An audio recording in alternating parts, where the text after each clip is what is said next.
маҳмурод одинаев намояндаи ҳизби социал-демократи тоҷикистон дар ҳисор ва муовини раҳбари ин ҳизб мегӯяд таъқиби ӯ ва ҳамҳизбҳояш барои фаъолиятҳои сиёсӣ ва ҳуқуқӣ чандин сол боз идома дорад.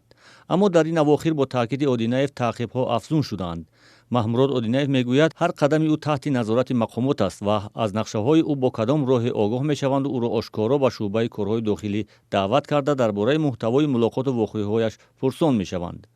муовини раиси ҳизби социал-демократи тоҷикистон гуфт ҳафтаи гузашта мақомоти интизомии шаҳри ҳисор монеаи мулоқоташ бо намояндагони сафорати олмон дар душанбе шуданд. мулоқоти маро бо сафир касе намедонист. ман ҳайронам ки чӣ хел ино маълумот пайдо кардам.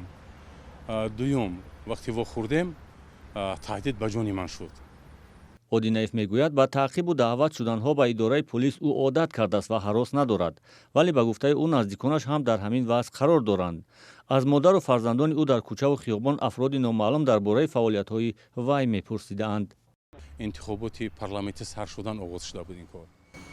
мошинҳои номаълум бо рақамҳои ман намедонам рақамҳои давлатӣ сохта буд меён ки ҳаққонӣ буд.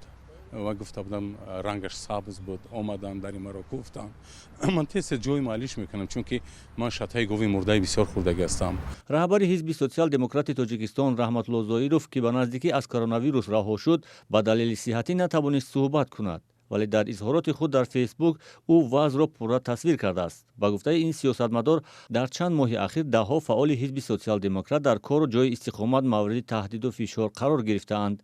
зоиров мегӯяд ба вижа ба онҳое фишор оварда мешаванд ки номашон дар ҳисоботи солона ба вазорати адлия пешниҳод шудааст. мо ҳамасола дар бораи ҳизб ва аъзоёни он ба вазорати адлия ҳисобот медиҳем.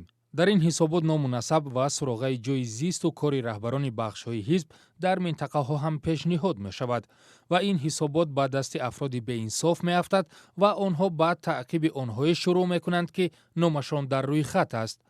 ман шахсан дар дасти як маъмури милиса ин рӯйхатро дидам. як ҳамсӯҳбати радиои озодӣ дар вазорати адлияи тоҷикистон иддаои раҳбари ҳизби социал-демократро рад кард ва афзуд ҳеҷ гуна маълумот ба касе дода нашудааст.